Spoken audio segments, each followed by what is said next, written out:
Nanuoya Edinburgh தோட்ட தொழிலாளர்கள் இன்று ஆர்ப்பாட்டத்தில் ஈடுபட்டனர்.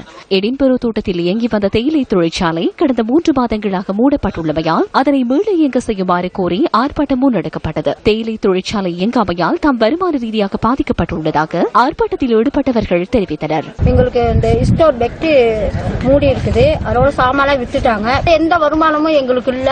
நாங்க எப்படி சமாளிச்சு பொழைக்கிறது? மூடி 25,000 மேல வேலை எல்லாம் போயிட்டாங்க. அந்த பெக்டியா தோணுதான் 75,000 வேலை கிடைக்கும். தொழிற்சாலையை உடனடியாக திறக்காவிடின் தொடர்ச்சியாக போராட்டங்களை முன்னெடுக்க உள்ளதாகவும் ஆர்ப்பாட்டத்தில் ஈடுபட்டவர்கள் சுட்டிக்காட்டினார்கள்.